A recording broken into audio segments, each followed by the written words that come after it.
And we're not doing a great job of teaching athletes that tool set. And really, for me, it's mindset development, technical mastery, and ownership decisions. And so when I got back out of the league, I decided to go my own way and start helping professionals down to preteens on building out that tool set. I do that through that Process to Perform you were talking about, and it's my total athlete development platform. So I've been doing that for the last couple of years, running a podcast, Process to Perform podcast on player development for parents, players, and coaches. And then Amon Green and I reunited and are doing an On My Block podcast for the Packers. We'll be doing that through the entire postseason here. I expect them to go to the Super Bowl, so there should be some fun episodes on that. So you can check those podcasts out anywhere you get your stuff, and just living the dream over here, man. I'm trying to raise kids. Well, it's good to have you. And what I'll do is I'll share the Process to Perform website so all of our listeners can see. I know we have some guys who are high school football players may, want to use your services. Sometimes it's a very good website, whether you're, a young football player or a fan that just wants to get a lot of education on, not only offensive line play, but just, general motivation and how to hone in on your craft, whether it's football or any other aspects of life. So it's processtoperform.com. He also has a podcast with a former Packers player, Amon Green, as well. So be sure to check out Mike's website as well. So let's get started on some NFL talk now. I think as a Panthers podcast, I think we want to start with just talking about the current state of the organization and where we are right now. I know, Mike, on your website, you have a very good video about organizational culture and the importance of having players be able to buy into that. I think that's relevant with the Panthers, with Matt Rule coming from a college program and trying to implement his culture in the Panthers organization, losing legends like Luke Kuechly, Cam Newton, Greg Olsen, Thomas Davis. Just talk about the importance of organizational culture and the challenges that a college coach like Rule had in trying to establish his culture in Carolina. Well, I think the first thing you have to notice is the names that you mentioned were prominent figures in that franchise. They're prominent figures in the NFL as far as the quality of player, the quality of human, quality of leadership that they had. And the best teams in the world are player-led. Right? We like to talk about, coaches like to use that we're going to come in here and change the culture kind of catchphrase everywhere they go. But I would say there's probably only 5 or 6 teams that are culture by design instead of culture by default. That's a term I picked up from a performance psychologist, Dr. Rick Perea. He says there's either culture by design or culture by default. And what that really simply means is I come in, I have a vision, I know how to communicate that vision with the members of my staff, transparent communication, congruent language across the entire building. I have standards of excellence that I maintain for my practices. I maintain for my meetings. I maintain on game day that are consistent throughout the entire year. And I have consequences, and those consequences can be player-led. They can be coach fines. Every coach is different. But if you don't have those 4 things, you don't have a culture. And if you don't have a culture, you have nothing to lean back on when times are tough. You have nothing. You have no guiding light. And hopefully, if you put those systems in place, you are going to have a great group of veteran leadership in the case of an NFL building, but people that go through that for a year and understand this is the way forward. We're going to reinforce this, and you become that player-led team, which the Panthers were, quite frankly, for years when Cam was there the first time around with Kuechly and Thomas Davis, who I was lucky to play with. Those guys are natural-born leaders. They'll take on that responsibility proudly. But when you're coming from a college, the conversation is markedly different with a college athlete versus a professional athlete. And what a coach, whether it's Matt Rule, whether it's anybody, has to understand that if you want to get buy-in in a building, if you really want athletes to buy in, you need to show them that you are there to help them become the best versions of themselves. You have to be there to develop them. And if you're not there, if your number one priority is not to develop those athletes, and it is not plain as day to those athletes that you're not there to develop them, you're not going to get the buy-in that you want. Because these athletes are brand aware. They understand the money that's being made now. They understand the business of football better than they ever have. There's just soundbite media. There's social media. There's all these ways that they have leverage outside of your team. So if you're not there to make sure that they are absolutely going to be the best versions of themselves so they can have the best career they wanted, that they dreamed of, that they can make the most money, take care of their family, whatever their motivation is. You have to be there to develop those athletes first and foremost. And if you're not, you are not going to get the results that you want. I'm glad you said develop the athletes, because I think that's a big part of Matt Rule's process. When he was at Temple, his mentality was, okay, how am I going to compete with Penn State? How am I going to compete with Notre Dame? How am I going to compete with these Power 5 teams when I don't have access to the same quality of recruits they have? So his answer to that was, I'm going to ignore the recruiting ratings, and I'm going to find athletes, and I want the biggest, fastest, strongest guys I can find. I'm going to trust my coaching to develop them into men, develop them into great football players. And by their junior, senior year, I should have the biggest, fastest, strongest, longest team, high vertical jump guys that can go toe-to-toe with these bigger schools. I mean, in that process, worked very well at Temple and Baylor. I mean, they beat Penn State for the first time in 70 years. They competed with guys like Notre Dame, teams like Notre Dame. At Baylor, he was going toe-to-toe with Oklahoma. Now, though that process worked in college, do you think that type of process can work at the pro level? I absolutely do. And there's a lot of – I think the pushback that you'll get from a lot of staffs now, the excuse that they make is they don't have time, right? The time's being taken away from them. And for me, that's all that is an excuse to be average, to be mediocre. The most important hire, and to your point, if you're going to make them the biggest, fastest, strongest guys, the most important hire that you can probably have after the head coaching hire might be the strength and conditioning coach, because he deals with those people more often. He deals with every single player on that team more often than any other coach. All the movement patterns that you learn to play on the field of play, all the movement patterns are learned in the strength and conditioning room or on the field of preparation.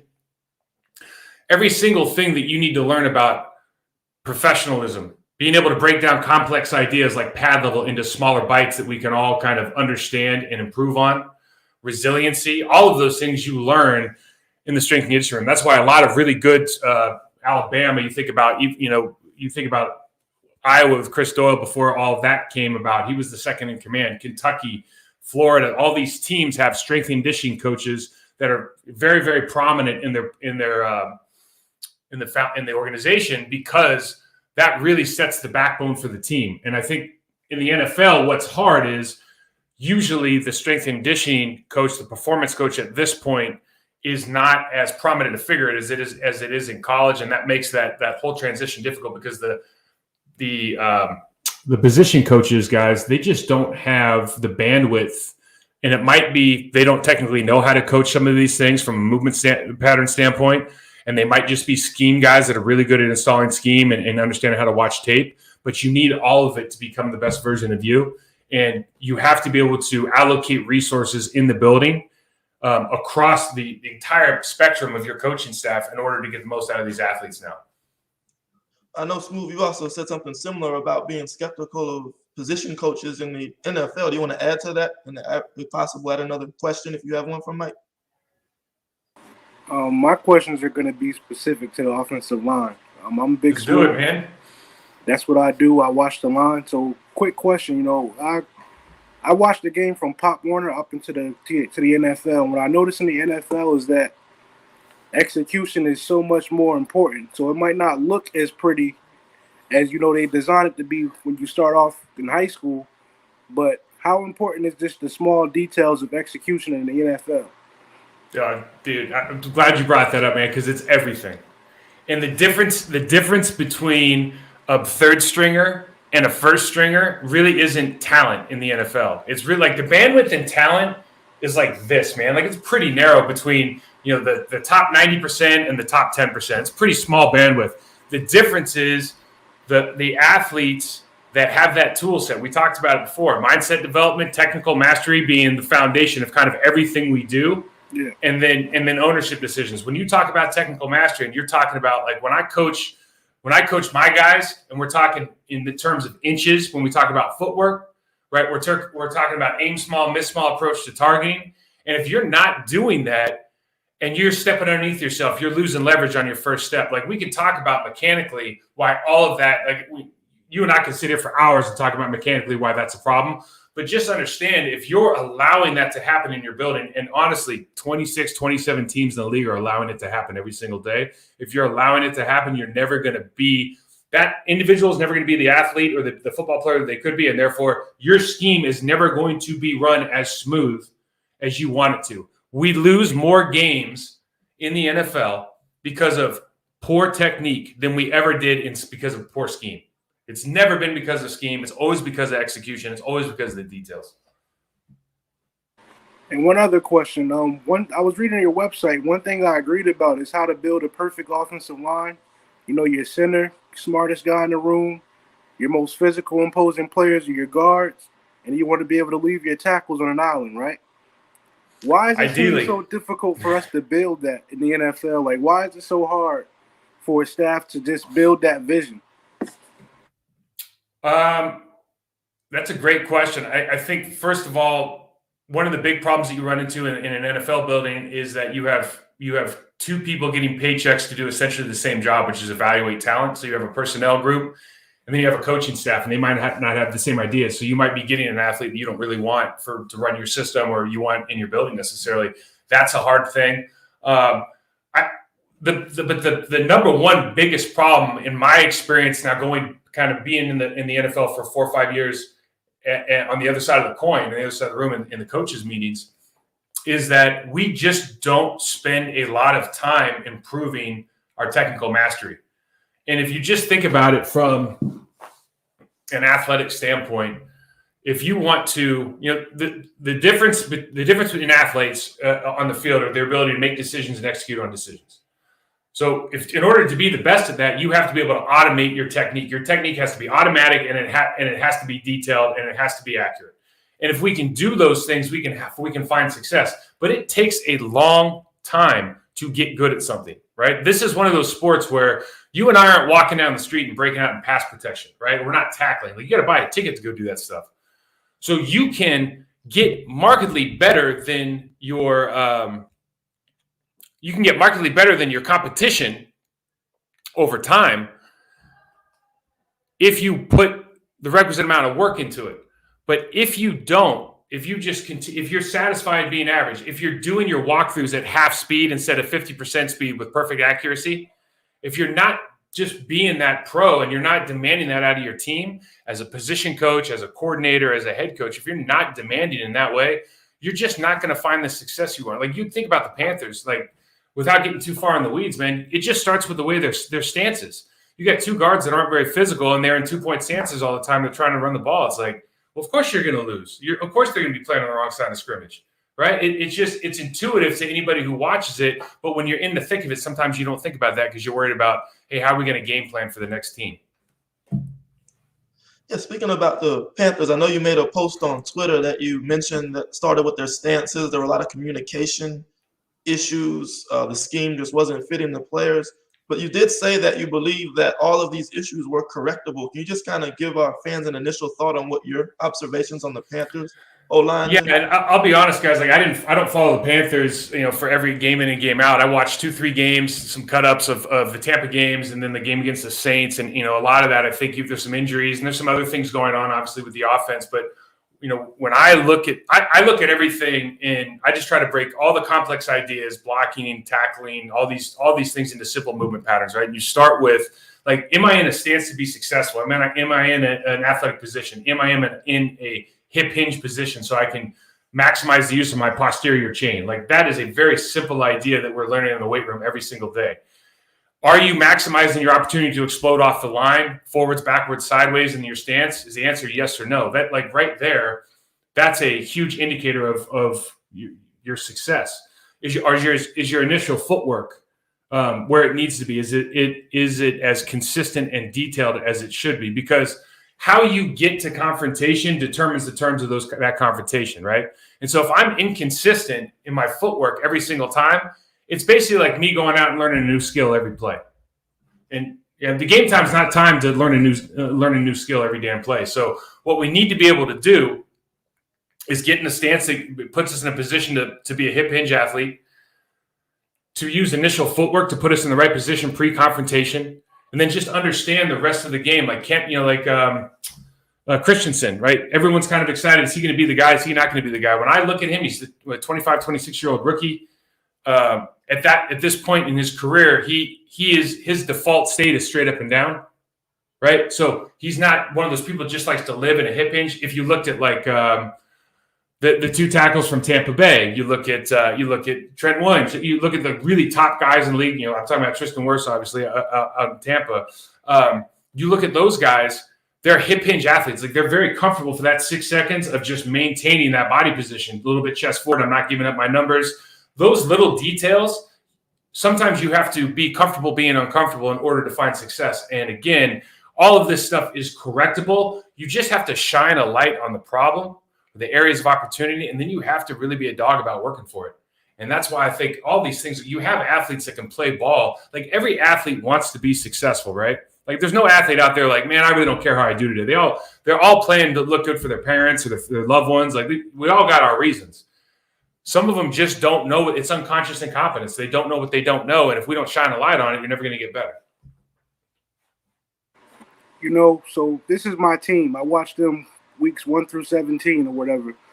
And I specifically watch the offensive line. So week to week, I can see the growth. I can see if somebody's improving. I can see if someone's regressing.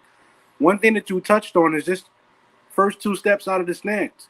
We see a lot of false steps. We see poor angles from this team on a routine basis. So it's like I'm questioning the coaching staff more so than the player itself because I'm not a professional, but I can see these things. So right. How come the guys that get paid can't see them? You know what I mean?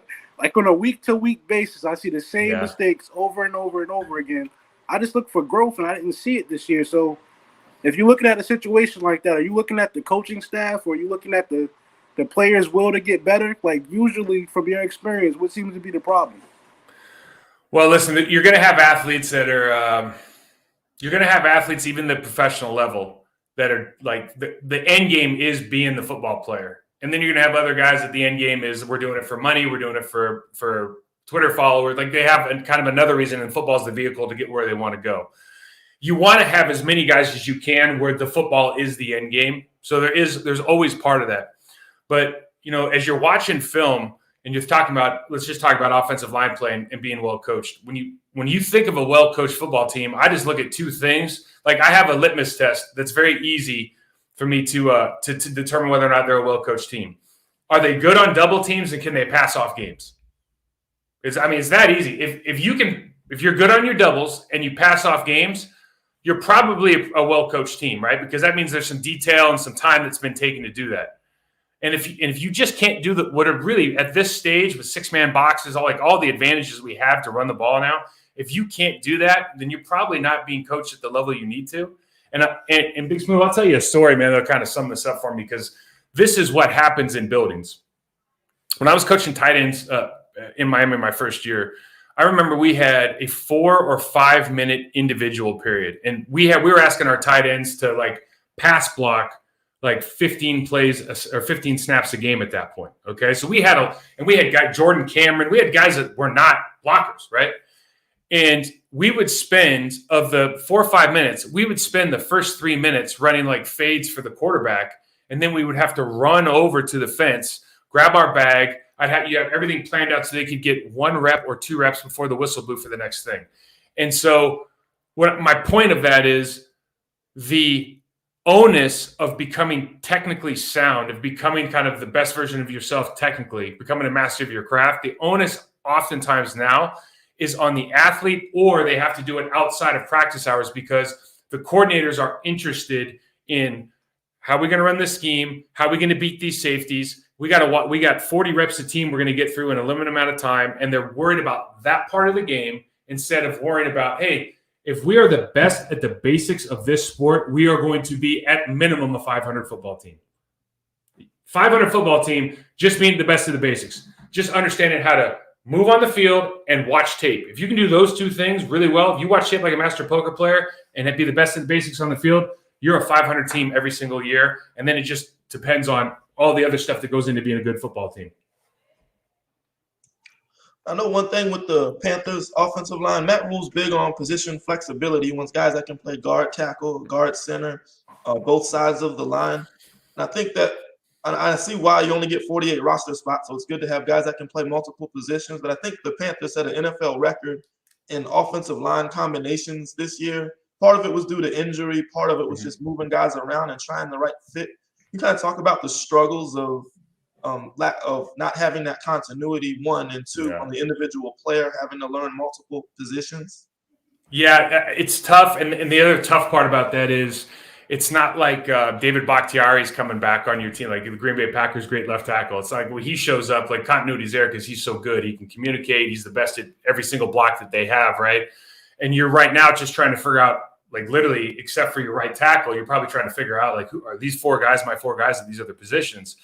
And so none of them are at that level where they're going to just step in and be in complete command. And now you're like kind of stacking them next to one another. That's very, very difficult. When you talk about offensive line continuity, it really comes down to a feel for how that person steps and how they play on their double teams that we talked about before, passing off games. And then the other thing is communication. And, if your inside guys aren't like a bunch of chattering monkeys on the line of scrimmage, like just making sure that everybody's dialed into what you're doing, you're going to have these reasons to find failure. You're going to have these reasons not to pick up linebacker dogs. Like it's just a really, really important part of the game that if you're seeing something new for the first time from a different perspective because you're switching positions, you got somebody next to you that's different, it's a really hard thing to pick up and learn. And again, these are things where you just really have to, if you're not a natural at like talking, you really have to be able to stress that in your meeting rooms and on the field and your walkthroughs.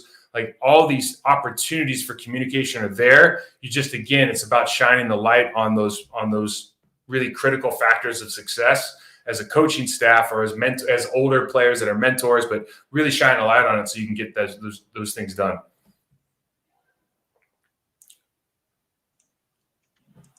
Smooth, I know you've also had some observations on that throughout the year as well. Did you want to add on to that or move on? Yeah, you touched on just 2 basic things: being able to double team properly and communicate. And that's another issue that I saw. A lot of times with the Panthers offensive line, we struggle to establish dominance on the second level just because that initial double team didn't work properly. Guys don't know when to let go. And you combo blocking to the second level, there was just no continuity. So I get that. It's because we had such a crazy rotation. I use just our left guard, Michael Jordan, for a minute. 1 week he has Cam Irvin to his left side and Pat Elflame to his right side. Another week it could be Paradis and another guy. So just the left guard alone never had an opportunity just to grow with his teammates. So I get it. Those 2 things you touched on are paramount. And I just think that had a lot to do with our struggles this season in the trenches. Yeah, for sure. And when you think about you can use the left guard, that's a position I played. If that individual has really, really good initial footwork, initial hip height, chest height, and he's going into contact in a consistent manner, regardless if he's like doing the ace chip with the center or he's over there doing the deuce with the backside B blocks with the tackles. Like he has the foundational parts of that down pat. Then those transitions are pretty easy. But if he's still kind of trying to figure out his stuff, and then on top of it, he's meshing with these other guys that are trying to figure out their stuff, it is really difficult. And so I think that's why you can really appreciate, one of the other teams I played for, Green Bay, they've had across the entire line, they've only had 1 guy that's been in there the entire year. They've had 4 new starters, and they just – granted, they've got Aaron Rodgers. Like, things are a little bit different. But those guys are just super well coached. All the footwork's the same. They create their offense out of concepts. So, like, you're running your inside zone, and your inside zone blocking is always the same. And then your inside zone turns into your play action. It turns into your keep pass. It turns into your flick pass to the dive. It turns into your jet sweep, right? And so every single rep of all those different plays, they get to do the exact same footwork. And so you get all of these extra unknown, unseen reps at doing things the right way over and over and over with different kinds of consequences during the week and then during games. And that's how you can really build up like the strengths of every individual member of that offensive line. So everything looks like there's a little more continuity between those players. One thing I really liked about your article about offensive line is how you got guys like Quentin Nelson, big physical presence, nastiness, like Smooth likes to say, they dominate up front. But it's kind of evolved to, they're looking for more basketball players, athlete guys to. Can you talk about why that's been the case more so in recent years and the drawback of it? Yeah, I mean, what happened honestly with the NFL is fantasy football. I mean, if you want to go back to like what started this whole revolution of offensive minded football and changing all the rules and everything, it's the fantasy football, man. Sports betting, all of that became a big deal, and that was a way for an average, a new generation or new wave of fans to come in and enjoy the game. And so the rules changed to favor offenses. We can talk about targeting or quarterback in the pocket. All these different things changed to fundamentally help the offense score more points, get more yards. And then we started bringing all of these different systems that were quick strike from college, from high school. A lot of the innovation that you see at the NFL levels, first from high school or for college. All these college guys are coming up. I mean, you think about 10, 15 years ago, you didn't know the name of coordinators, right? You know the name of all the offensive coordinators now, right? Because it's all about their scheme. It's all about their system. It's all about how they can take any player and just make it work. And what happened was that offensive linemen were basically told, like, all right, we're sliding left, we're sliding right, it's 3-step drop, getting rid of the ball quick. Like, all of it became so simple that we stopped really celebrating the physical violence, the downhill, the mentality of the game. The game switched from in the box. You think about, we used to run against 8-man boxes, man. You never see an 8-man box anymore. You rarely see a 7-man box. It's usually a 5 or 6-man box. And you'd be averaging, I mean, back in the day, if you would have told AG, Amon, that he was getting a 6-man box all day, it was like 8 yards a carry, guaranteed. But it's just the game has changed. And so all they really wanted was these guys that could pass pro, that could get out on the quick screens. And they're just looking for a different type of athlete, and that athlete has a different mentality than I think some of the old school guys did. And like I said before, though, the pendulum's swinging back. You see a lot of dominance now on the interior defensive lines, and because that has been established again, guys like Aaron Donald kind of jumping off the charts. Once that's established again, and the way that the pocket has, with shotgun formations, the pocket changes, the geometry of the field changes, right? So we don't have this like traditional cup anymore. It's like more like a smiley face that's just kind of happy, right? And they're all just kind of giving ground. So sets have changed. All this stuff has changed. And because of that, we're going to get more what we just call, physically dominant guards and centers and tackles that are just really about that life, because now they're popping off the screen. The other thing I want to mention too is John Madden is the guy that used to celebrate offensive linemen. And when he stopped commentating, like nobody really grabbed the torch and ran with it for offensive line for a while. And you see guys now talking about, because of guys like Quentin Nelson, because of the Cleveland Browns offensive line, like we're celebrating how dominant they are. And I think for guys like me, that's awesome. I agree with you. That's an exciting time that we're in, because we're getting back to the dominant part of football. I don't want to call it soft, but it's just like we don't get, like, if I'm putting myself as an offensive lineman, just putting myself in their shoes, the opportunities just to be aggressive and dominate are rare now. It's a lot of pass sets going on. Guys can't develop confidence or momentum just to be able to run the ball routinely. I know we certainly didn't do that, no matter how much Matt Rule said that we would. I just found that there were rare opportunities for us to just be aggressive and run the ball down the defense's throat. So I agree with you 100%. Quentin Nelson, I'm a huge fan of. He's nasty. I think my favorite interior offensive lineman right now is Frank Ragnow from Detroit. Big fan of him because he's really nasty and aggressive, and more importantly, just technically sound. He's been like that since his days at Arkansas. That's what I noticed about him. He's just a technician on the football field. But I'm glad you said that we have an opportunity to get back to what I think trench play is all about, just being physically imposing. It's been years since I've seen it, but you're right. I look at that Cleveland Browns offensive line. They're probably the happiest offensive line in the league, because week in, week out, they get to go out and just be aggressive in the run game. One of the best running teams in the league. So I agree with you. Yeah, and they're scheme friendly, right? And that's what, if you're dropping back, so I work with some pro guys, right? And I remember a couple of years ago, one of them was dropping. It felt like they were dropping back like 70 times a game, and it was literally like depressing. Because what do you have to look forward to in the pass game? You can have a great game and lose one and look like a fool, right? To the media, to some of your teammates that don't know what's going on. But when you get to impose your physical will going downhill, when you're keeping the defensive line guessing on whether or not you're going to come off and smack them in the face or they can come off and pass rush you, like the game becomes more fun. You take more pride in that part of it. And it really just becomes more fulfilling, I think, for an offensive lineman.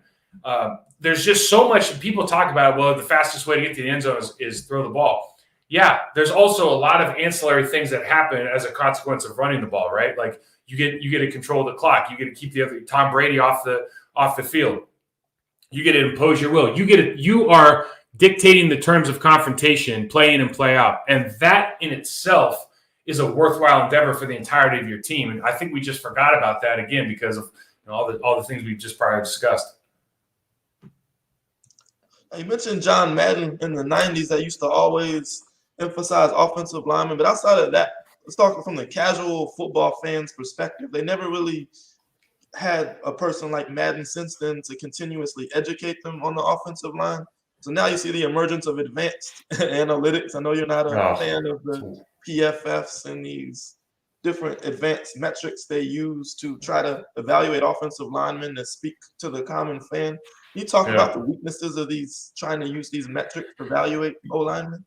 Yeah, just very simply, man, there's no contextual intelligence whatsoever, meaning that the situation dictates whether it's a certain technique, whether it's a certain scheme. There's no contextual intelligence. It's just me churning out the outcome of that play and me telling you whether or not it worked or not. A lot of people that are putting those metrics together, especially the ones that are somewhat subjective, like pass rush win rate or running win rate or value over replacement. All of those things are subjective measures, and we're not measuring a process. We're just basing something on an outcome, and it's just because of that, it's very, very difficult for, I think, guys that are playing the position and their well-being kind of rests on whether or not they're successful or not, to get rated by a third party who just, again, has no, for lack of a better term, I call it contextual intelligence, right? Like for example, let's say you play in the NFC. Let's say you're part of the Packers team and you're part of the NFC North, right? Their division's terrible, and they don't have a lot of good interior defensive linemen. And so, a guard could look a certain way there, but that doesn't mean that he's better than like somebody that's playing in the AFC East. Like that's not true. It just means that he's playing against poor competition, but they don't really take that stuff into context. They don't take in who your quarterback is, where he lines up, if they bootleg a lot. I mean, there's just a lot of things that go into whether or not you're playing well. And that's why when I break down tape, when I look at individuals, when I help guys improve, I'm always breaking down the process of what they're supposed to be doing, not basing things on the outcome. Because if you do outcome-based grading, man, you're always reactionary. You're never going to get better.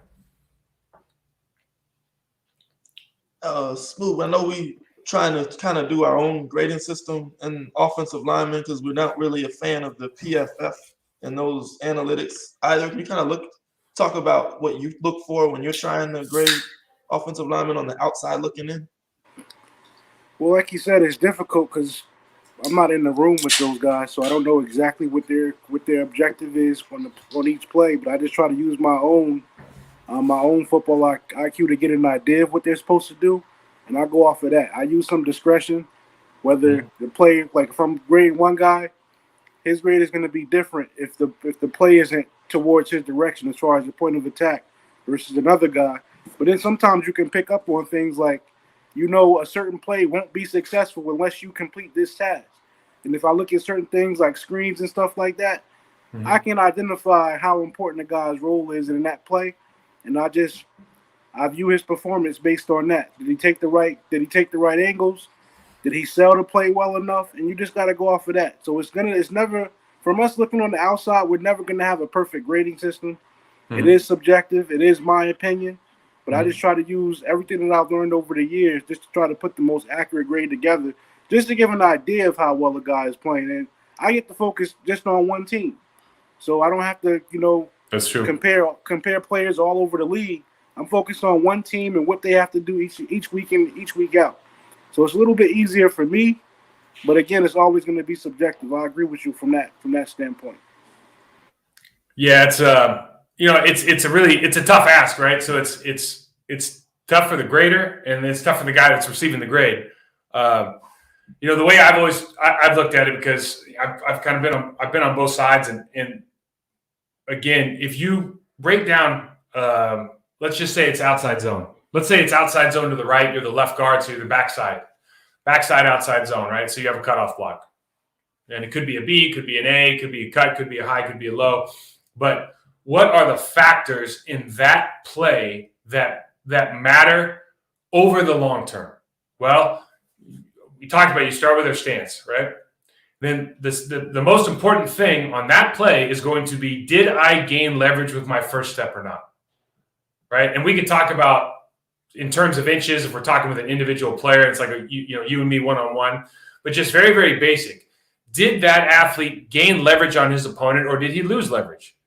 Okay. Then you can look at, is his chest low to the face in the ground, or is he standing straight up? In other words, how is his bend?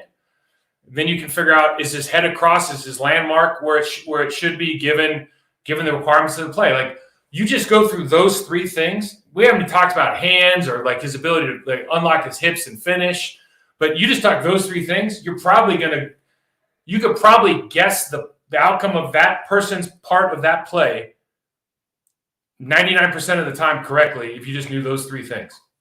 So you know what I mean? So it becomes a practice in process, as opposed to, you beat me across my face, I kept driving, the running back cut back on you, and it looks like I did a good job, when in reality I did a bad job. You see what I mean? That's what's kind of tough about looking at the outcome-based grading, I think.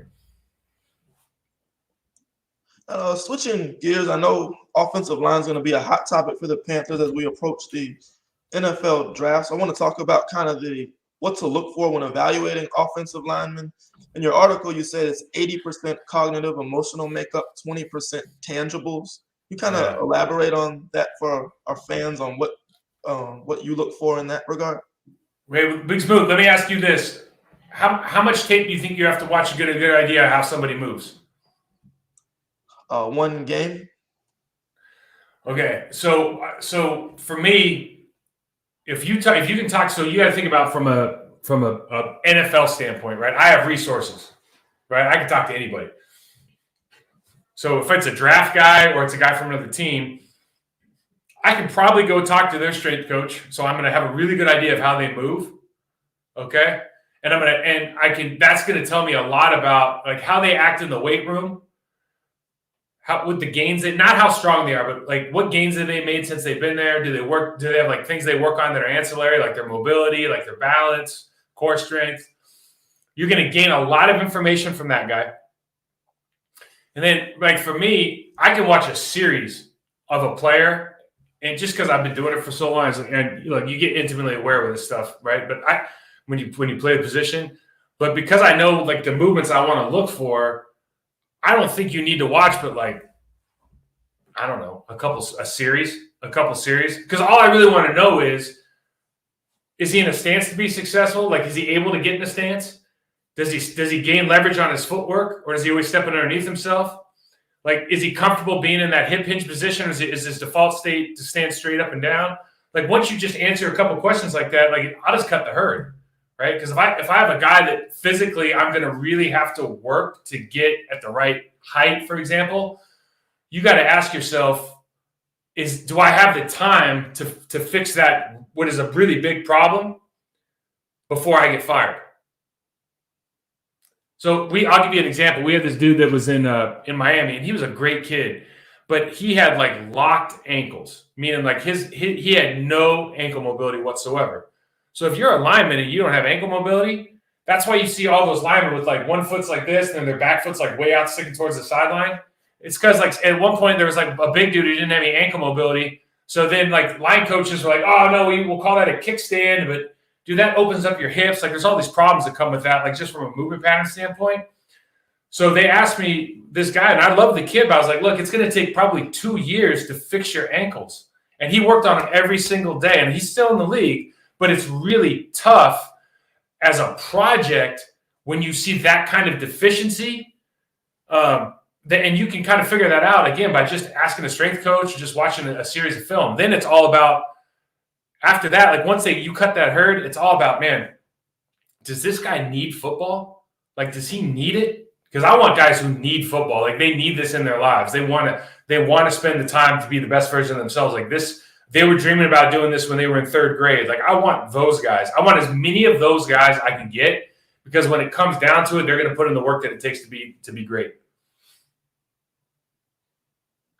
Now, on the 20% tangibles, I know there's a lot of coaches in the league that are big on measurables. I want my tackle to have 34-inch arms. I want my tackle to have this broad jump. I want long tackles, guards with barrel chests.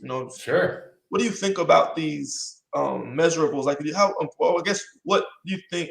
How important do you think arm length is for the success of an offensive tackle, with how evaluators emphasize it so much? Not nearly as important as how their feet are. Like, it's not even, I don't even know why it's even. Listen, you want to have the best athlete. It'd be stupid to think that you don't want the best athletes you can get, right? And I'm sure there's some things that are more important than others. But like when I hear people talking about like arm length, I'm always like, I honestly don't get it, because the way that you should be playing, any good defensive line coach tells you what, Big Smooth, you know this, right? Like anybody tells you this. I want to smell their breath before I make the move, because I want to attack elbows and armpits, dude. And so I should never be in here anyways. Like, I should be locked out all the time, whether I have 34-inch arms or 30-inch arms. Or like, I should always be locked out to give myself that recovery time. But what really matters is what kind of body position I'm in. Am I giving up my bull rush all the time? Do I have my feet underneath me? Can I recover? Like that's what matters. So those tangibles are a good indicator. Like, there's certain things that are a good indicator. Your 10-yard or your 20-yard shuttle, like your first 10 yards of your, like, I've never seen, they say that like 40-yard dash doesn't matter with linemen. It might not be the most important thing, but I've never seen a dude that's really fast be a bad lineman, ever. I've never seen a guy that can run like a 4.9 suck. I've never seen that. I've seen a dude that can run a 5.9 suck, but I've never seen a dude that run a 4.9 not be a good player. You know what I mean? So it's like, I don't even know what we're talking about sometimes with these measurables. But do I want a fast guy? Yeah, of course. But it's probably because it speaks to the amount of work that person's done in the weight room, which is a character that I want. Like, I want the guy that's put in that work.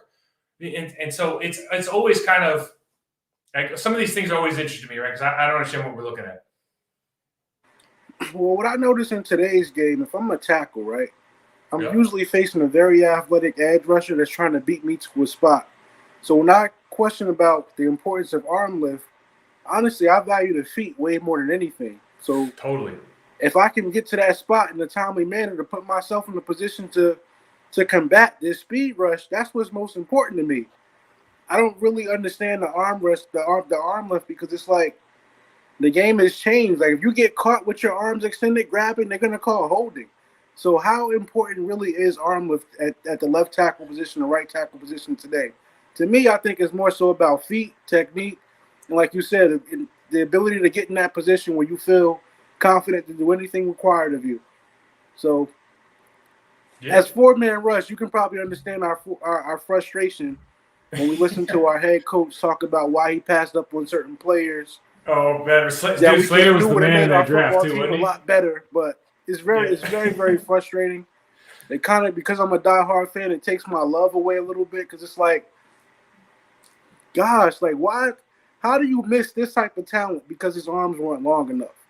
I've seen guys with shorter arms play that position all the time and dominate, make all-pro every year. So I just don't understand the emphasis on the measurables. So what's interesting too is, like, because of, like, we talked about the geometry of the cup now, or geometry of the pocket, it's changed, right? Like, it's not like this anymore, because that quarterback's not under center taking a 5-step drop every time, right? So the quarterback's at shotgun taking a 3 to 5 step drop, and so he's not 7 yards deep, dude. He's like 11 yards deep, 8 yards deep, 9 yards, right? And so the pocket's like this. And so back in the day with the long arms, the thought process was like, if we're chest to chest and you turn me, then my radius is very tight, right? So you're going to be able to get around my corner. But if I have my arm extended, it's just like, if I was the center of a circle and I put a pencil out, like, obviously if I drew a circle like this, that the radius of that circle is much longer. It's the same idea. So that makes sense. But to your point, the game is about getting to your real estate spot under control before that guy does, right? And keeping him off rhythm, and he's trying to keep you off rhythm. That's the game. That's all it is. And if you can do that, then all this other stuff, especially now as we can like kick back and now settle because the quarterback's foot is planted at 11 yards, like the geometry is different, man. They're not trying to run this circle on you and then you can like push them by. Like that's not the name of the game anymore. The name of the game is I want to default this guy to make me bull rush, and then I want to have the strength and balance to be able to lock him out so that he can't push me into this pocket, which admittedly is now like shifted back another 2-3 yards. So yeah, I'm totally with you. That was a tough statement to hear because when I was watching last year, I don't pay too much attention to the draft because Penei Sewell and Slater were coming out. I did some workup stuff on them, and man, Slater was like last year. You can go back and check the tape. Like I thought he was the man, and he turned out to be the guy. Man, he's a really, really good player. Now I know the guy you played next to in Carolina, Jordan Gross. I think his arms were like 33 1/4. So what do you think he was able to? What made him so special to be able to overcome? You talking about Jordan? You talking about Jordan? Oh yeah, Jordan Gross, because I think his So Jordan's hips, like Jordan's first round pick out of Utah, right? He had because he wasn't that strong upper body wise, like he's not one of those barrel chested guys that you're talking about, but he was a supreme athlete. He had incredible hip strength and explosiveness, and he was very he was comfortable being uncomfortable. He was very comfortable kind of living in that hip hinge world. And so he can explode when he punches. Guys don't think about this a lot, but like when you're in your pass pro and you know a lot of guys kind of stay in this position and then they're punching straight out, right, with their chest, and there's like only chest that's activated when they punch. Whereas like you see good players, they're punching a little bit with their glutes, right? They punch, we just call it like punch with your hips or lead with your lats. And you get to use your body into that you go from that hip hinge position, just a little bit of a shake where you get more power and explosive out of it. And that's what guys like Jordan could do. So he might not be like a 500-pound bench press guy, but he could unload on a guy because his hips were so powerful, and he learned how to use his hips when he was punching.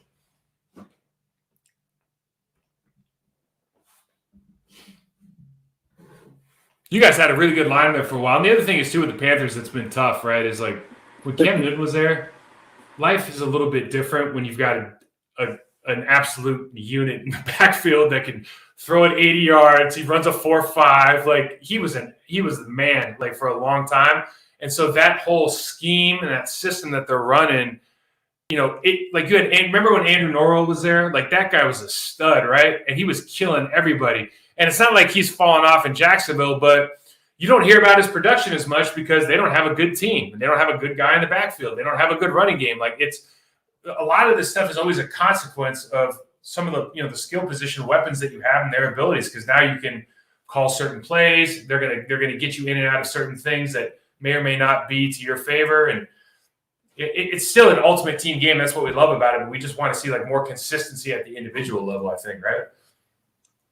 Right, I think that 2015, 2016, 2017 Panthers O-line was kind of your ideal makeup. You had your center, Ryan Khalil, very intelligent player, got everybody in the right spot, very good communicator. You had two nasty physical guys, Trey Turner, Andrew. Trey Turner I forgot about him. He was great, man. He's the same story, right? Right. And I know, Smooth, you were a big fan of Norwell as well, weren't you? Can you talk about?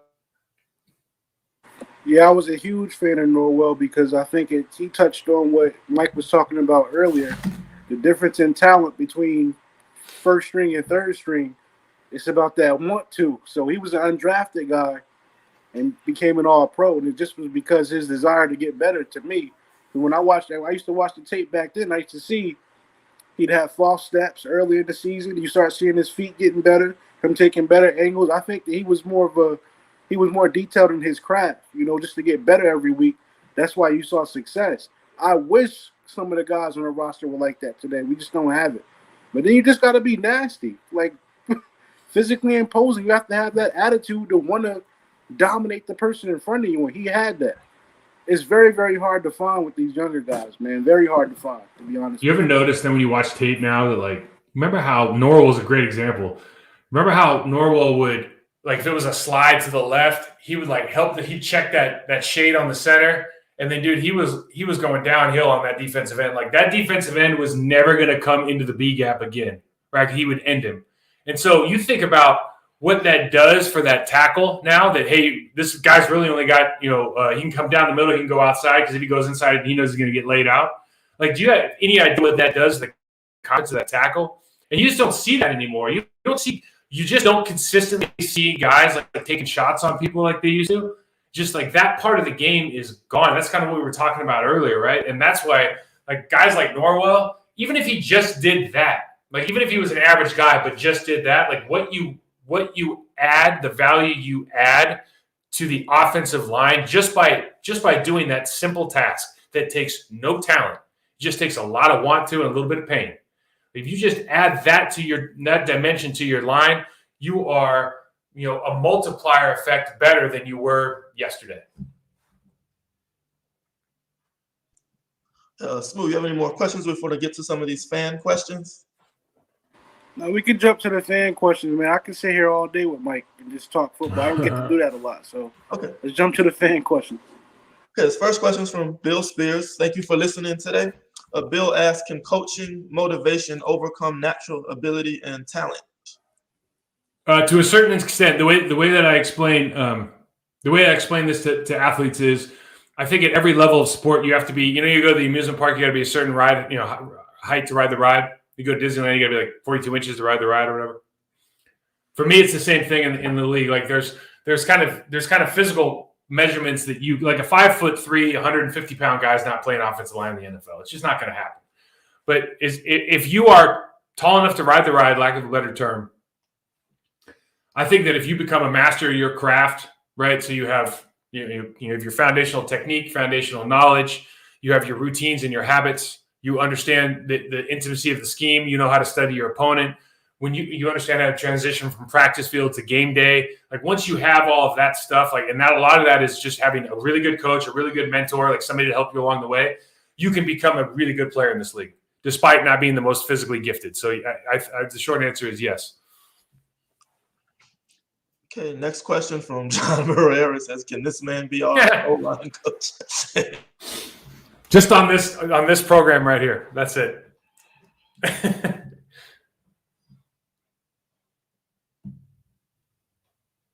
See what else. We already asked the arm length question. We got a lot of these, so it's something we've already covered. That was a hot topic this week, I bet, huh? That was nuts, man. Let's see. Okay, from Ian, he says, how important is having a nasty attitude in your evaluation process? Would you take a less athletic guy as looking to be a tone setter over the athletic guy that isn't? It probably depends on the position. It probably depends on the makeup of your line currently. At some point, here's what happens in an NFL building, right? You have a guy at the top who may or may not have played. He's a quote unquote talent evaluator, and he'll come in and he'll say something like, these guys are unmolded clay. Like, we're talking about 21, 22-year-old grown men, right? Some of them have families. They're all trying to make a living. These guys are unmolded clay, and it's our job to make them what we want. And the truth is, if you have a guy that's not a physical guy, that's not a nasty guy, he's probably not ever going to be a nasty guy. He's going to be, if he wants to be the best version of himself, he's going to go be that, but he's probably not going to be that enforcer on your team. Right. And so that's a misnomer. And that's what happens a lot. I mean, I've had people say that to me, and it's almost like you don't want to laugh in anybody's face, but it's like, that's a joke. So what I would say is, as long as the talent disparity isn't that great, I'm always going to go with the guy who's willing to do anything. Does that make sense? Okay, this next question is from Xavier Tufty. He says, Mike, thanks for taking the time for this.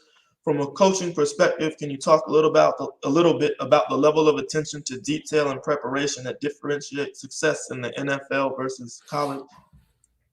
Well, I can tell you from my perspective. So there's kind of two ways to look at everything. There's from the coach's perspective and then the player's perspective. Because from a coach's perspective, I think when you talk about what do they run on third and long? What do they run in short yardage? What personnel do they bring in to match this personnel group? There's a lot of those questions. And I think a lot of that is very similar from the NFL and college. What was different for me individually was, one, you really have to be a master technician to be a top-level player in the NFL. And the faster you learn that, and you're going to have to be able to carve out time on your own, pre and post practice, weight room stuff, mobility stuff.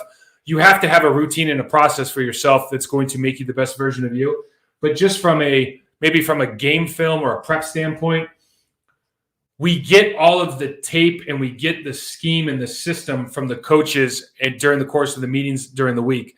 But from an individual prep standpoint, like, I want to know how to beat you. And the way that I know how to beat you is I watch you. I know your tendencies. I know your tells. I know your moves. I know what you can and can't do. And that level of preparation, I didn't have that in college. I don't think a lot of people have that in college. But that's what becomes crucial, because ultimately, at any position in confrontational sports, your ability to win your 1v1 matchup is really what makes you valuable or not valuable in the game, right? Like, when I had a coach in Green Bay, our coach just tells me, you're 2 bad pass sets away from the bus stop. So it don't matter if we win the game or lose the game. You give up 2 sacks a game, you're not going to be there very long. So that's, I think, the level of prep, the individual level changes a lot. Hey, Mike, from college just to touch on your point real quick, did you watch the national championship? The Georgia game? I watched about half of it, yeah. So my favorite offensive lineman was Jamari Salyer coming into the college football season. Mm-hmm. And the reason why is because something that you touched on. In the offseason, all in the summertime, I saw him working with Willie Anderson on his own. So in my head, that told me, you know what? He's doing something that most of his teammates aren't doing. He's going to be a good football player this year. It's just using your own personal time to get better at your craft, especially with someone like you. Like, if I can learn from you or someone that's done it before, that's going to kind of separate me from the competition. So when I saw him doing that, I'm like, yo, he's going to have a good football season. That's exactly what he did. Dude, you're so right, man. Like, you always think about it this way, and it's difficult because a lot of buildings, whether it's college or pro or whatever, like, they have, well, dude, I'm coaching you, or I'm your strength coach, or dude, you have to go find, like, you have to be a little bit selfish with your time, right? If I can go talk to you and you're going to make me better, I'm going to go find a way to talk to you. And what I don't understand, and what I try to tell athletes, is, like, how are you supposed to be better than everybody else? Better than everybody else if you're doing the same thing everyone else is doing, right? We can't be, like, we're not all special, right? So if you're doing this, if you're doing kind of what we'll just call the bare minimum requirements over here, and I'm doing the same thing, but I just think I'm doing that a little bit better. So I'm going to do, that's not how you get better. You get better by uncovering the rock and seeing what's underneath it. You get better by going, if you got to fly across the country to learn from a new line coach, or go learn a new method of training in the off season and learn how to watch tape better. Like, you find people that are going to expand your world, and you go listen to them. And it might not be for 4 months, 6 months. It might be for a week. But the more you learn, the more you can, the goal for every athlete should be to own their process and own their career, right? And you can't do that if you're limited to the things that you only find in that one building, that one high school, that one college, that one professional building. Like, that's not good enough. There's too much information out there. You have to be able to go out there and try to understand, like, what works for me, what makes sense for me, and you have to uncover all that stuff in order to know. Otherwise, you kind of walking around with somebody else's ideas. I do the same thing, man. Just trying to get better at this content creating.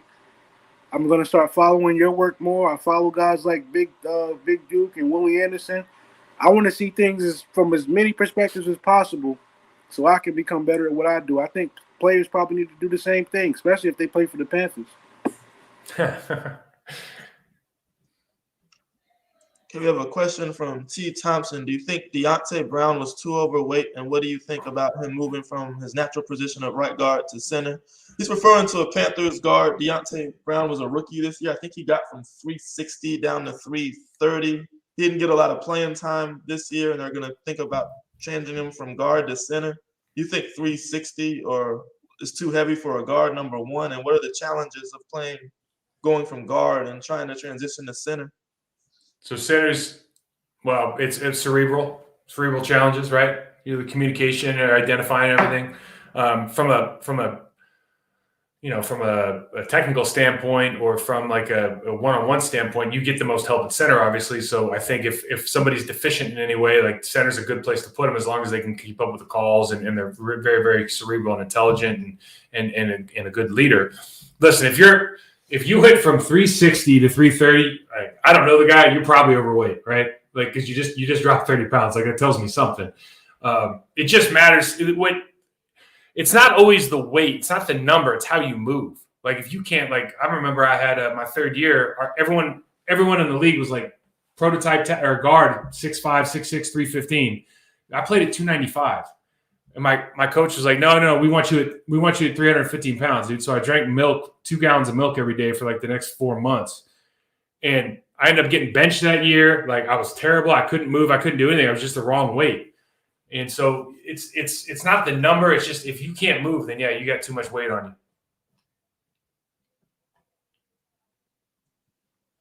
Okay, and that's all the fan questions we have for today. I mean, that's about give you guys an hour of content today. As a reminder, be sure to visit Mike's website at process2perform.com. I'm going to share the website here on the screen for everybody to visit. He's got a podcast with Amon Green, former Panthers running back, that's very informative for you guys to check out. A lot of motivational pieces, offensive line education for a lot of fans that want to continue to learn more about the position and what to look for when evaluating offensive linemen, and, you know, tips on how to watch them and better educate yourself about the intricacies of the position. And Mike, do you have anything else you want to talk to the fans about, projects you're working on, or how they can find you on social media? As well? Yeah. So Process to Perform is this podcast is just for player development, and like I deal with like on the other side of this with like our total athlete development platform, and I work with rugby, soccer, basketball, baseball, tennis, and football. Like, it's not, if it's a confrontational sport, if there's a 1v1 involved, like, we can make you the best version of you. We can help you get to that point. So it's not always just limited to football, and that like those discussions specifically, whether it's me or whether I'm interviewing. Like this week, we had an interview with Seattle Seahawks legend, Ring of Honor quarterback Jim Zorn. Last week before that, we had an interview with Bethany Maddox-Sanders, who's an Olympic tennis champion. And so it's really just, again, for parents, players, and coaches trying to get the best version of themselves out there. And you can check out that total athlete development platform on process2perform.com, and then on my block podcast with Amon Green is really a Packers-centric podcast. We talk NFL, a lot of old head talk, man, get off my lawn stuff. We have a lot of fun with it. You can find that anywhere you find your podcast. And then I think the last thing would just be hit me up at Mike Wahle 68 on Twitter and Process2Perform on Instagram. Okay, great. Well, thank you for joining us on our show today. Unfortunately, Kevin couldn't be here today. I know he was really looking forward to speaking with you. Hopefully we can get him on another time. I think his power went out with the snowstorms up in the Carolinas. Smooth, do you have anything you want to say before we call it a day? No, man, it was a pleasure for me getting to learn from a guy that's done it before. I had a great conversation with you. I appreciate the knowledge that you provided. I'm going to use that to help me get better at my craft. I wish Kevin got to be here because he's our other trench guy. He loves the trenches just like I do, man. But I appreciate everything you do. I followed all your social media pages. Even on Clubhouse, I follow you. I don't know how often you get on Clubhouse, but never, man. Never. You know how some of these things are, dude. I'm old, right? Like, I wasn't on social media. I was never on social media. So someone's like, man, you got to get on this stuff. So I get on it, whatever. And I got to get on this Clubhouse. I'll invite you. And I go, okay, what are we doing here? And I remember I sat in on like one thing, and I was like, all right, this isn't for me. I got you. I got an old head. I followed you on everything, man. I'm really a fan of your website as well. It's a lot of good knowledge on there.